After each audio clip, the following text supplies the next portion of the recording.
College selection के पहले, degree selection के पहले तुम्हें क्या क्या चीज़ें करनी है, ये उस वीडियो का दूसरा पार्ट है। पहले पार्ट में मैंने तुम्हें बताया था कॉलेज सिलेक्शन के पहले तुम्हें दो चीज़ों को जो तुम्हें बिल्कुल भी नहीं करना है। और आज के इस वीडियो में, इस पार्ट में मैं तुम्हें बताऊंगा कॉलेज सिलेक्शन के पहले उन तीन चीज़ों को जो तुम्हें बिल्कुल भी कुछ भी हो जाए करना ही करना है। अगर तुम इन तीन चीज़ों को फॉलो नहीं करते हो ना, तो तुम्हें बाद में जाके बहुत ज़्यादा गंदा वाला रिग्रेट होगा। तो इस वीडियो को देख लो। First is research about your degree. तुम जो डिग्री परस्यू करने जा रहे हो ना, उस डिग्री रिलेटेड रिसर्च करो। वो डिग्री कौन से कॉलेज में है, वो कॉलेज क्या उस डिग्री के लिए अच्छा है या बुरा है, वो कॉलेज तुम्हारे घर से कितना दूर है, उस डिग्री को लेने के बाद लोगों को जॉब मिलता है कि नहीं मिलता। सीनियर्स के साथ बात करो जिन्होंने उस डिग्री को पहले लिया था। ग्राउंड रियलिटी पता करो। मेनली मैं तुम्हें ये चीज़ बताना चाहता हूँ कि ग्राउंड रियलिटी पता करो, क्या लोगों को जॉब मिलता है उस डिग्री को लेने के बाद या नहीं मिलता। क्योंकि इंटरनेट में 10 बंदों में से 8 बंदे तुम्हें ये बताते हैं कि कर लो, और 2 बंदे आके बता देते हैं कि मत करो मत करो, ये करने से तुम्हें जॉब नहीं मिलेगा, तुम रिग्रेट करोगे, ये वो। मत सुनो किसी की बात, खुद रिसर्च करो और जानो क्या एक्चुअली में जॉब मिलता है कि नहीं मिलता।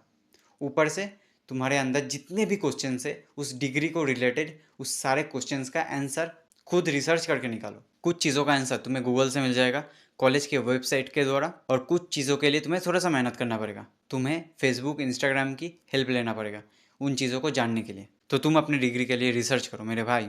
अब बारी आती है हमारी सेकेंड चीज़ की, जो है ट्राई करो 2 कॉलेज में एडमिशन लेने का। अगर तुम प्राइवेट कॉलेज में एडमिशन ले रहे हो, वो तुम्हारा प्राइमरी है, ठीक है, तो एक और सेकेंडरी कॉलेज में एडमिशन ले लो।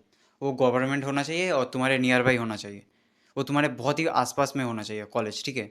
जिससे ये हेल्प होगा कि फ्यूचर में अगर तुम्हारे फैमिली में कोई दिक्कत आता है, कोई इंसिडेंट हो जाता है जिसके वजह से तुम्हारे पास उतना पैसा नहीं है कि तुम उस कॉलेज में दो और अपनी डिग्री को कंटिन्यू करते जाओ, इसलिए तुम उस सेकेंड कॉलेज में एडमिशन ले लो, जहाँ पे तुम्हें प्राइमरी के साथ साथ इस सेकेंडरी डिग्री भी मिल जाएगा, जिससे तुम्हें ही हेल्प होगा बाद में जाके। आई थिंक मैं इस पॉइंट को अच्छे से समझा नहीं पाया हूँ तुम्हें, ठीक है, इसलिए मैं थोड़ा सा मेरा एग्जाम्पल देता हूँ। मैं बीकॉम करूँगा, ठीक है। बीकॉम के लिए मैं एक प्राइमरी अच्छे कॉलेज में जाऊँगा, उसके साथ साथ मैं आईटीआई भी करूँगा। मैंने आईआईटी नहीं बोला, आईटीआई बोला, ठीक है, सुनो। मैं आईटीआई भी करूँगा, वो मेरे कोई आसपास के कॉलेज में करूँगा। जस्ट थिंक अबाउट इट, मैंने बीकॉम कंप्लीट कर लिया, ठीक है। अब ज़रा सोचो, मैंने बीकॉम कंप्लीट कर लिया है और मेरे पास कोई भी जॉब नहीं लगा, मैं बैठा हूँ घर में।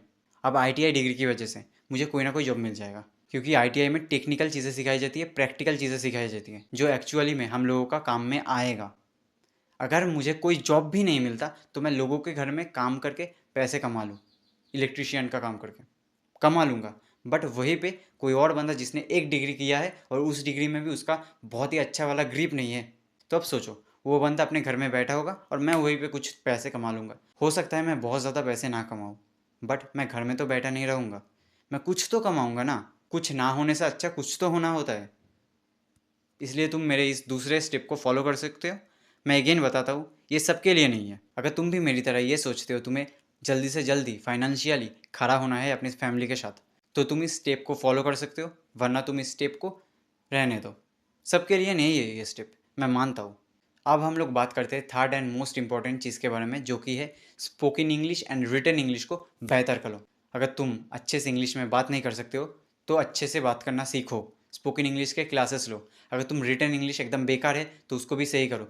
अगर तुम कल को कॉलेज में रीजनल लैंग्वेज के साथ डिग्री को परस्यू करोगे ना, तो फ्यूचर में जाके तुम्हें दिक्कत होगा। ये चीज़ मैं क्यों बता रहा हूँ तुम्हें, बताता हूँ, रुक जाओ। जब तुम किसी भी अच्छे एमएनसीज में इंटरव्यू देने जाओगे ना, वहाँ पे इंग्लिश में इंटरव्यू लिया जाएगा। Just think about it.